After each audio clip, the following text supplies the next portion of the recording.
Hello and welcome back to the Canon Factory, an elegant podcast for a more civilized age. I'm your host, Sean, and I'm joined by... Matt. Richie. Brennan. I'm Mike. And Adam. Unless he's kind of there, but Adam's always waiting. We're not sure, but he's in the weights. He's looking around. He's kind of mysterious, kind of like our friend Snoke. And I want to jump right into Snoke. And I want to say, we've talked about him here and there, but I really want to talk about who the Supreme Leader is. Is he wise? Is he not? What's up with our good old friend, the leader of the First Order, Snoke? Brennan, I'm going to throw you on the spot from the get-go. What's your opinion of Snoke? Who do you think he is? Do you think he's anybody? What's his story? Go ahead, hit me. I think he's his own thing. In the words of David Pumpkins. Sure, And I think we've seen that he's a Force user now, thanks to the leaks. So I think he's going to be completely BA. I'm looking forward to it. As to what his role in the movie is going to be, I'm not sure, but I want to see more of Snoke. Yeah, sure. And I think it's clear that he's not a human or any other character in the Star Wars realm, or it's been heavily hinted. Yeah, that I think at this point we're Snoke is Snoke. Yeah, he's his own guy. So I like that. Yeah, cool. It has been fun, everyone having their own pet theory, just over the last 2 years. It's been a blast. Yeah, theorizing is always fun, but. Do we want to talk a little bit about our approach to how we come up with theories and? Sure. I think our main thing is we want it to make sense. I think we, like anybody else, you start theorizing, and about 30 minutes later, you're like, well, Snoke is actually the personification of a star, and you're going crazy. But my favorite is that he was the youngling, the Master Skywalker. There's too many of them. What are we going to do? That one. Anakin kills all the Jedi. He could also be the one that comes up with the he finds Camino with Yoda. Or the librarian. I haven't heard that one. Yeah, the librarian. Did I just come up with a unique Snoke theory? Well, I don't know who you're talking about. Who goes to Camino with Yoda? No, so remember when Obi-Wan in Attack of the Clones, he goes in to talk to Yoda because he can't find Camino. Oh, right. And the youngling figures it out. Lost the planet Master Kenobi has. Right. Yeah. Okay, I got you. Yeah, we're good. How embarrassing. Moral of the story, though. Anyway, so Snoke. our main thing is when we come up with a theory, can our good friend Kim Lacey understand it? And is she on board? Yeah, so have we broken down that on the podcast yet? I know we've talked about it. I feel like we might have our first or second one, but I'm not sure. It's always good to reiterate. Yeah, the Kim Lacey theory is it's more of a theoretical idea and process philosophically that we walk through to keep ourselves accountable, really. Because I think as Star Wars fans, and if you go YouTube Star Wars theory, not that channel specifically, even though there is one, but just any Star Wars theory or Star Wars podcast that you listen to, 99% of them are clickbait bullcrap that people come up with ridiculous stories. Yeah. And that's what we tried to pride that's where we came up with the name, the Canon Factory, really, was that we wanted to pump something out that was legitimate canon. Like, this could be canon. Right. It isn't some bogus theory, some crazy cockamamie scheme that basically sounded like it came with some stupid book in Star Wars Legends. So what we came up with was this idea, sorry if you love Star Wars Legends stories. Yeah, did you just diss Legends? I did. Okay, you get my point. There are some crazy ones out there. Ike will be apologizing to the fans after this episode. I know a few immediately that would get upset by that. But anyway, so the idea is from both a storytelling perspective and a Disney perspective, you got to have a theory and something that happens that my mom, who's however old my mom is, she'd be embarrassed if I said it on 29. Yeah, she's obviously, but the average Star Wars fan, the person who grew up watching Star Wars in the 70s would be like, oh yeah, I get that. Immediately I understand. cool. I mean, then that's what I think makes the Darth Vader father reveal so special back in the day. Is I get it immediately. I understand. Right. There's some questions I have, but like it's an easy to understand thing. So when people start wheeling and dealing all these ridiculous theories about Mace Windu being Snoke or Snoke being a reincarnate Force ghost Griffin, that's just ridiculous and would never happen because my mom would never understand it. Right. So anyway, that's the Kim Lacey theory, and I actually do this sometimes when we come up with theories and we're questioning. Right. I will call my mom on the phone and I'll say, "Mom, I got this theory. You need to listen to it. Tell me if it makes sense." That's really all right. And sometimes she's like, "Yeah, that makes sense." Sometimes she's like, "Oh, well, what? Who is that?" And you're like, "Okay, yeah, who's? Oh, yeah, that who's guy." Ray's grandma? Right. Don't trigger me." So anyway, yeah, I was just one of the theories that's been around pretty much since the end of Force Awakens is that Snoke is Darth Plagueis, who is mentioned in Revenge of the Sith. And while it is a cool theory, while there are a lot of similarities, like the music that plays when Palpatine tells the tragedy of Darth Plagueis the Wise, and then that's also Snoke's music. There's like some little things like that, and it is a cool theory, but here's the problem. Just imagine how much exposition it would take in this movie or the next to explain, okay, guys, hey, remember Darth Plagueis? This is how Snoke is Darth Plagueis. Like, it would just take so much exposition. I don't think even people would get the idea of how he was related to Sidious. Because Sidious has been in the movie so little, like, comparatively, in his, like, bad guy role. Well, we've said it before, that a movie has to be a story. It can't just be a Wikipedia page. Right.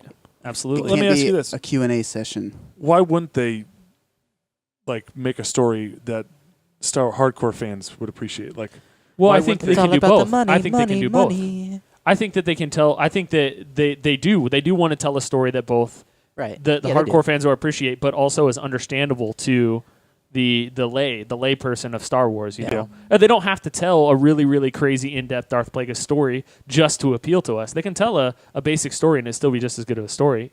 Does that answer your question? I guess. Yeah. Yeah. I mean, I guess I think we can have our cake and eat it too.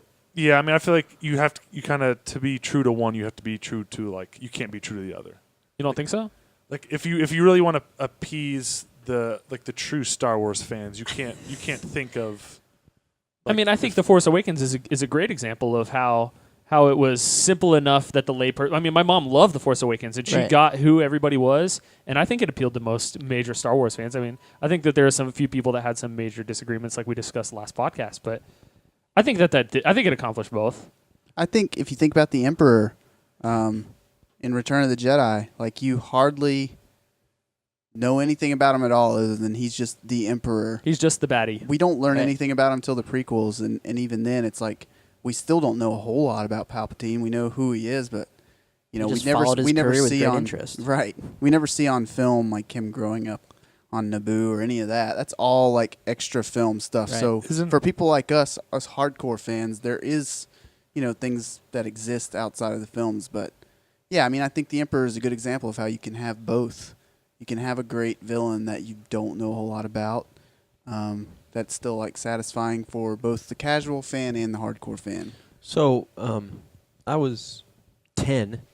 Did people know that the Emperor was Palpatine? Palpatine? Yeah, Palpatine at the end of Episode 1? I think most people knew, if I'm not mistaken. Yeah, most people knew. Some people did not. Like, when I was a kid, I didn't know. But I'm trying to remember. I'm pretty sure my wife didn't catch on until at least episode 2, if not beginning of episode 3. She's like, "Oh, they're the same." And there's some interesting websites. If you want to check this out, you'd have to Google it. Somebody posted on Reddit a few months back where you can go back and look at message boards from like 2006 where people are speculating. I saw a really cool video the other day of somebody who had never seen the Star Wars movies before, and his friend was showing it to him, and they got to the part where Sidious makes Anakin Vader. And he had no idea the entire time that Anakin was Darth Vader. Yeah, I read that too. And it's like, could you imagine that? And you see, like, you're like, where's Darth Vader? He's not in this movie this entire time. Like, I know it's supposed to be like the story of like we see him come in, and it's like we still don't see him. Right. And then he says, "Rise, Lord Vader," and he's like, "What?" Right. Like mind blown. That's so cool. Yeah, that is cool. But so someone watched in 2006 and didn't. Yeah, I think there's some people that picked it up and people that didn't. Like didn't realize but, I mean, that okay, Palpatine. so in 2006, I mean, like message boards weren't a huge thing. Like social media wasn't a big deal. So like if you didn't know because you knew who the actor was, like you weren't paying that close of attention, I think it'd be an easy thing to miss. Yeah, sure. It's like I mean, there was an IMDb page, I'm sure back then, but. Like I mean, they weren't clued in by, we'll watch your career with great interest. Right. Like, come on. Right, and the fact that it's literally the same actor who played him. Yeah, who played him in the so, original. like, I think that's chin, what set man. most of the people off, from what I understand, was that it was literally the same actor. It's still It's Ian. the chin. The chin. I think I knew when I was like 10 because of his chin. Palpatine's chin. It didn't. I can see 10-year-old Richie like, wow, I've Yeah, seen that guy. chin somewhere. Yeah. That's not It's the that same creepy guy. senator guy. How does no one else know this? Right. Oh wait, Are we there's his kidding chin. here? So anyway, Anyways. back. I feel like we feel right back to say Snoke. Snoke's character is going to be similar to Sidious's, where like you're not going to know anything about him. You're just going to know Yeah, he's Ryan a said bad guy. he's like I didn't take a lot of time at all trying to exposition to tell you who he is. At least for he's the bad So guy. if you're looking at like a super backstory for him, you're going to be disappointed. at least in the Correct. Last Jedi. Yeah, Correct. at least in Last Jedi. Yeah, I mean I think that's And like I'm okay with that. I mean today's medium we have so many spaces to tell stories, whether it be books, shows, I mean, really- comics, whatever it is.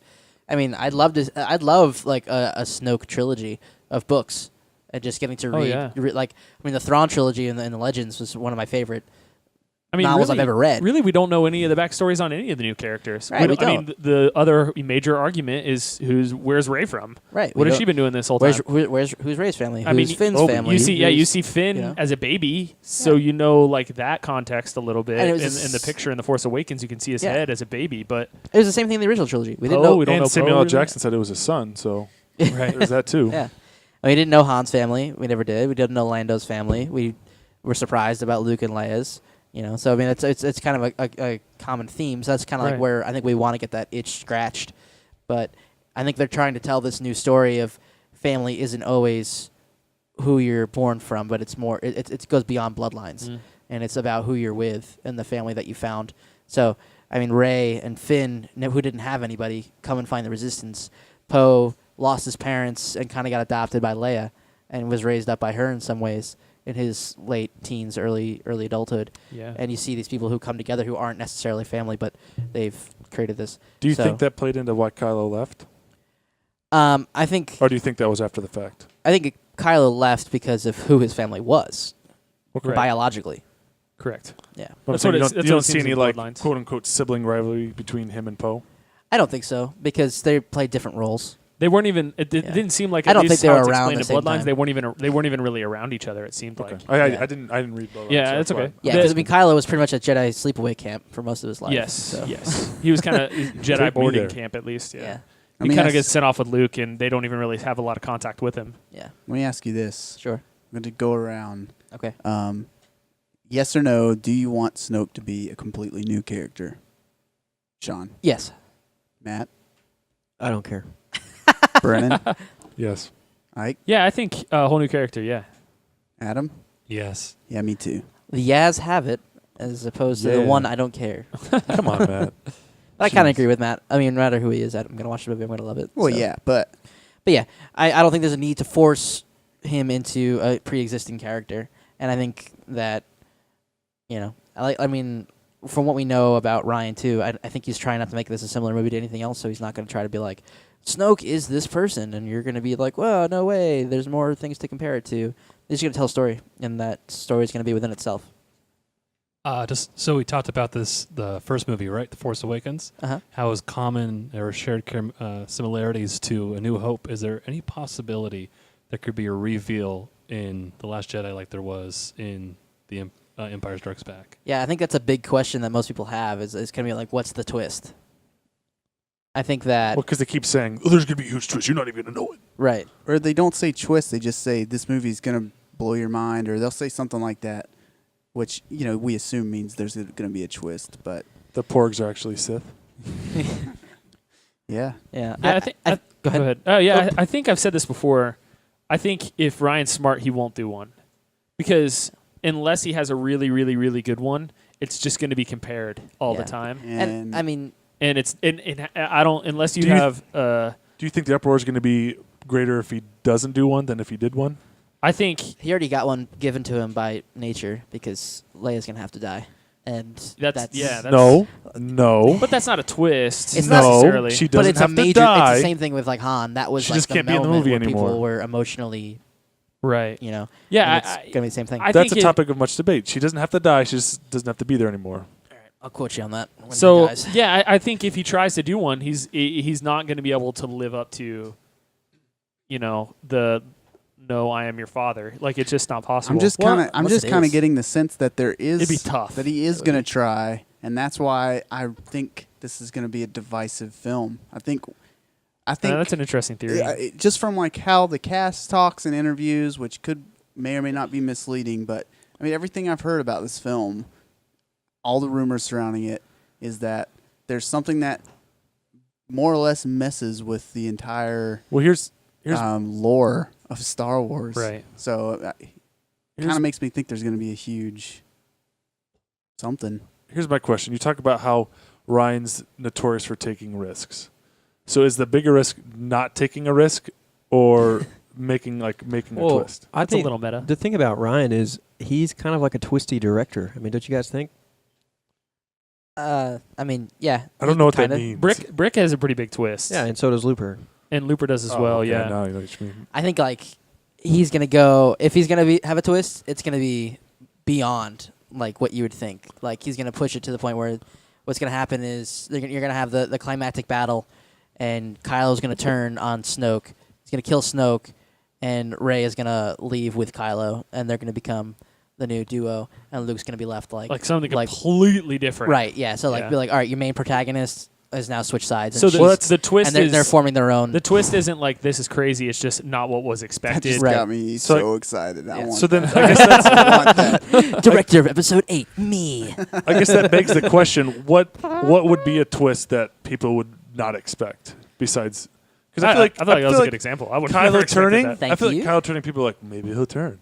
Like maybe Right, he'll but see I'm Luke saying and like maybe he's not he'll going to turn to the good side. He's going to say, you know what? Screw both of you, Luke and Snoke. Like I don't want either of what you're doing, and neither does Rey. After seeing what Luke is in this movie and becoming jaded towards that, they're going to say they need something new, and Rey and I are going to go found it, and they're going to take out Snoke, and Kylo's going to go towards Luke, and Rey's going to be like, let's not, and Luke's going to leave, and they're going to leave. So and then, that's what gonna would be that. become of Luke and Snoke then? Snoke's dead, and then Luke is going to go back to the Republic and try to decide what to do. The Go point back you're to hang out making with is Porgs? that the point that you're making is the twist would be meta. It's Right. It's not necessarily a twist of oh my gosh, surprise. It's just Right. a twist of This what is the story. and Yeah, this is what the happened. story, and everybody's thinking it's going to be similar to what we've seen in Star Wars, and so Right. the twist is something that isn't what was expected in terms of Right. the themes that Star Wars is pushing. Yeah. Right, that's a good point. So let me Yeah. ask you this: Okay, Can Ike's mom understand that? I think she can. I think she can. Yeah, I think so too. Yeah. I think that would work. There you go. I got it.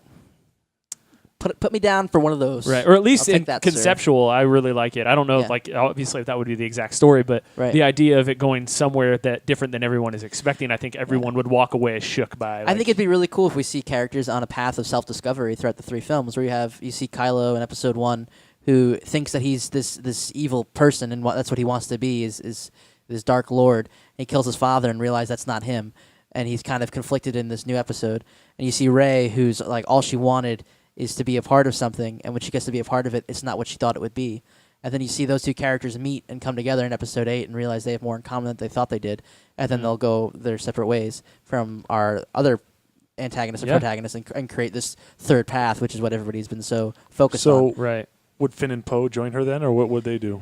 Finn and Poe are loyal to justice, I think, and I think Finn's loyal to Rey, probably. So I don't know. It depends on what path that is that they create, because I don't think that Kylo is purely evil, and I don't think that Rey is purely good. So it'll be interesting to She see. had some crazy eyes when she was fighting Kylo. Right, I mean, she came It says in close. the novel we wanted to kill her. Right. So I think there's more to these characters than black and white, and I think that's one other thing that Ryan does well is he Grey creates conflicted characters, and he creates characters who aren't necessarily 100% good and 100% bad, because that's not the real world. And I think that he wants to kind of create this Game of Thronesy type thing where you're in a fantasy world, but your characters aren't necessarily fantasy tropes. So with Kylo, what makes you think that he's not all bad? Well, did you see his face when he stabbed his dad? But he did stab his did dad. Did you see him stab his dad? Right. No, and he did. And I'm saying there's a difference between being evil for the sake of evil and doing bad things because you don't know what's right. That's you don't think he knew stabbing his dad was wrong? No, I think he was so brainwashed and conflicted in his life that he thought that he's doing the greater good. Just like Anakin when he thought he was forming his empire, he thought that was what the galaxy needed. Yeah. It was only when when Padme died and his children died and Obi-Wan, well, he thought they died. And when Obi-Wan, when his mind betrayed him, that's when he went over the deep end. In his mind, he was still doing what was the greater good. We also know that... Or was it just trying to save Padme?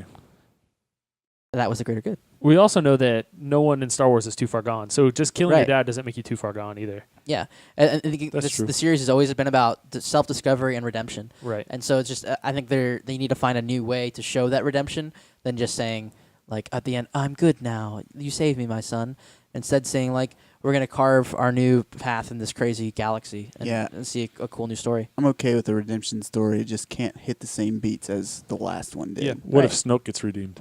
And it's just Kylo I'd by be himself? all right with that. No Is one's he beyond interesting? saving, Would it be I guess. redeemed if he's always been dark? Yeah. Okay, that's wild speculation. I just want to play devil's advocate. No, you're cool. I was just, my idea of redeemed means that you were in a state, you left that, and then you came back. Yeah, I feel So you. like you were good, then you turned evil, then you came. But do we know Snoke's always I been guess you bad? can be redeemed and always be in darkness, still being redeemed. Do you know Snoke's always been bad, though? Well, I mean, I don't know. I'm just saying that's just like I thought that the word redeemed kind of had that connotation. yeah, I but mean, if redeemed. if Snoke was the Jedi librarian, then that would be a redemption story. Right. So, I guess It's a I lot of like wild the idea speculation. of a Kylo being redeemed story, but don't you think that people will say, "Oh, well, that's just the same thing as Darth Vader being redeemed"? That's why I say I'm okay with the redemption story, but it can't hit the same beats as the last And one. it's a movie It can be early. different where, if this is the story they went with, where Kylo turns good in Episode 9, but it's different in a sense where he doesn't die at the end, and he goes on to say, like, I'm going to go and do this, and, like, I'm going to go and reestablish the Jedi Order and finish what my grandfather started, that in a different way. You know what I mean? It'd be very similar in a sense where, but the final battle would be different. Like, you're not going to have it where Rey throws down her lightsaber and says, I'm a Jedi like some other guys before me. Let me ask you this.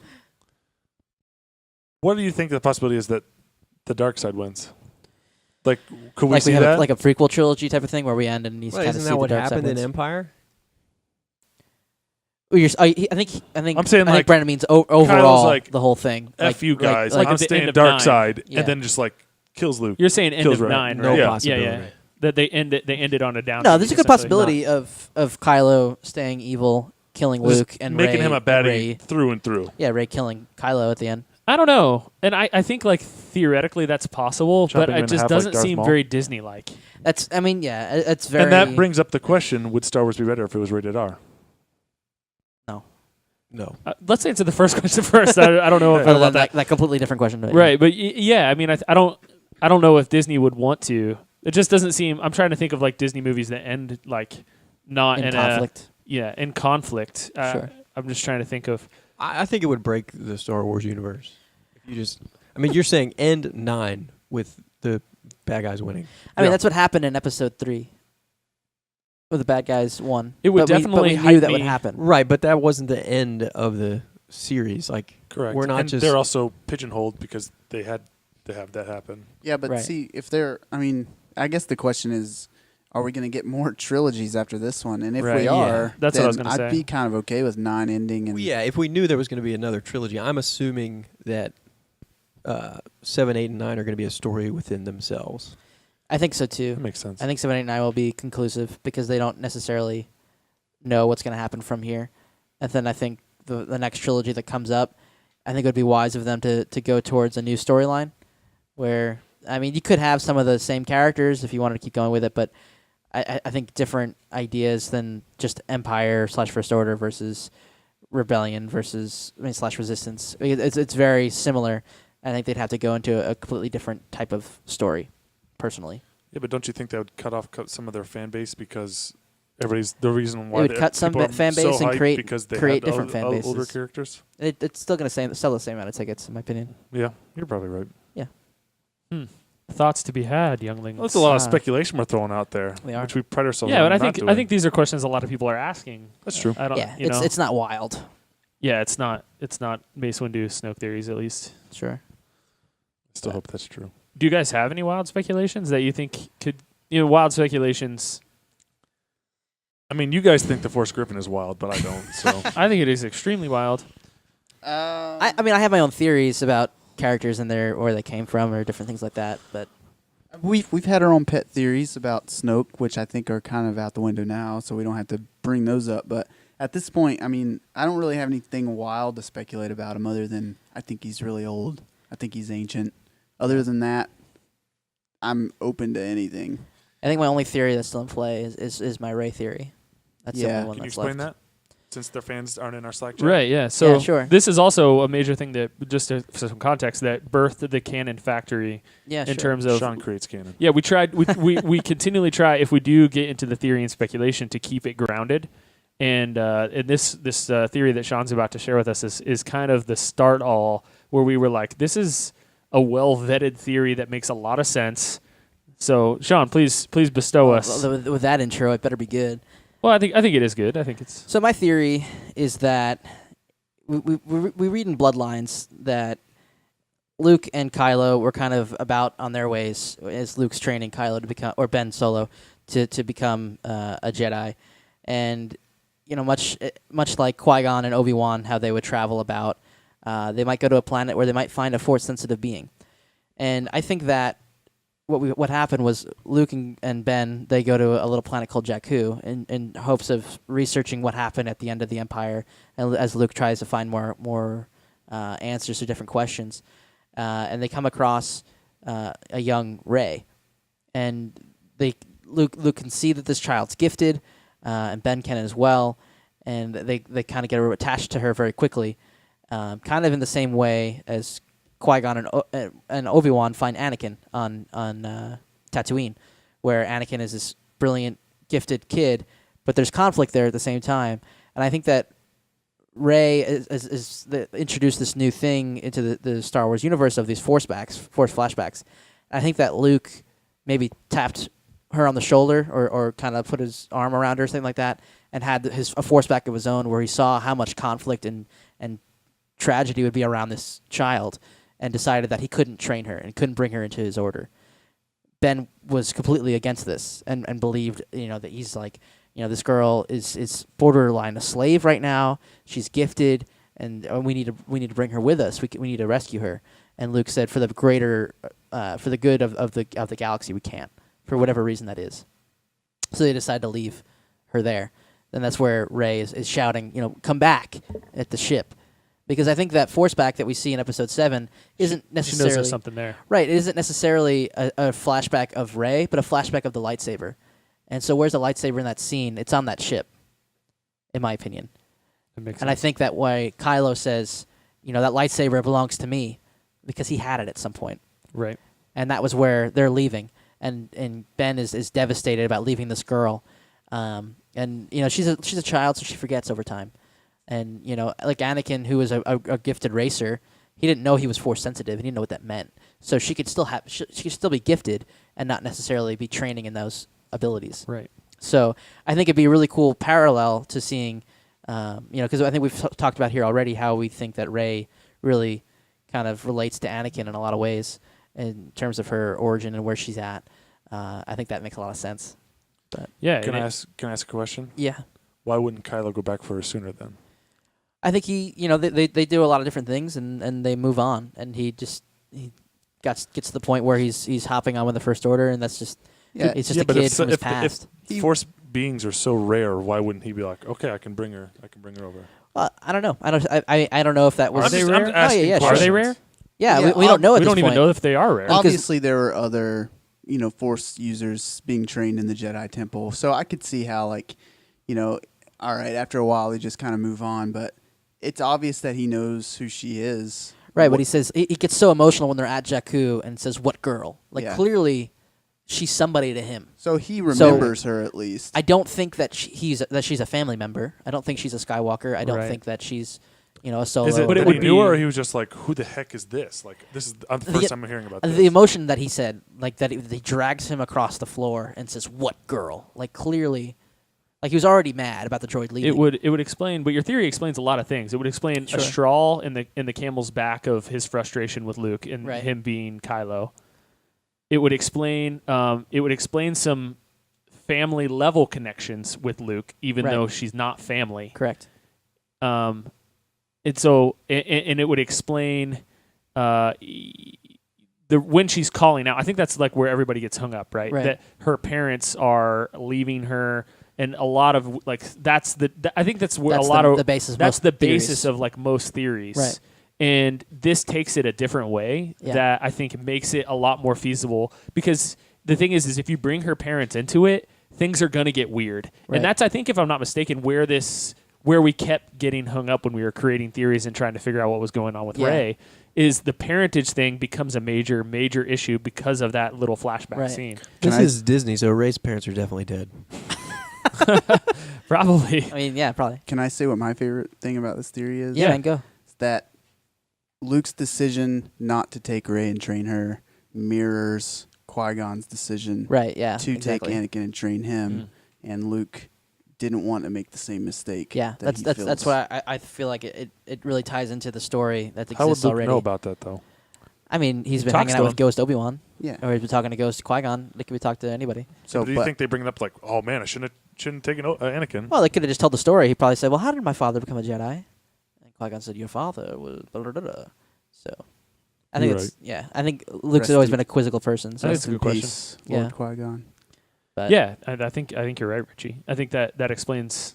It's like poetry, and it rhymes, So, and it would also explain Luke in the one of the script is supposed to be conflicted and amazed when he sees her, right? Because he knows who she is. He knows who she is, so he's conflicted that he sees her because he's like, oh shoot, this girl that I left, who I know who she is, now she's back, and this conflict is back, right? And I'm also amazed that the Force has led her back to me, right? And also, it's going to explain their conflict going forward because now Luke still doesn't want to train her because he didn't before and he still doesn't. And with my previous thing that I said where Rey and Kylo leave, that gives her a reason to want to leave Luke, or to say, you left me on that planet. How good are you?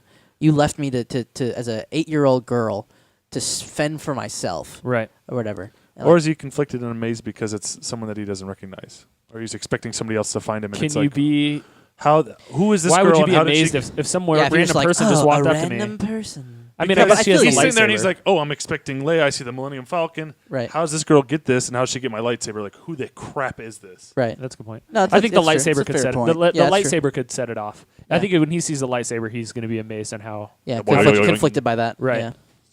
What is happening? Yeah. Well, but that's about time for us. I hope you guys enjoyed our theories. If this is something you guys want to hear us talk about more, just go ahead and shout us out on Twitter. Let us know what's going on. And as always, just remember to keep following along with our 100 Days of Star Wars. We're inching closer and closer. I don't know about you guys, but this helps me feel like the days are getting shorter as we get closer to The Last Jedi. But that could just because winter is coming. Had to get some Game of Thrones in there. But anyway, thanks. Thank you guys for listening, and we'll see you guys next time.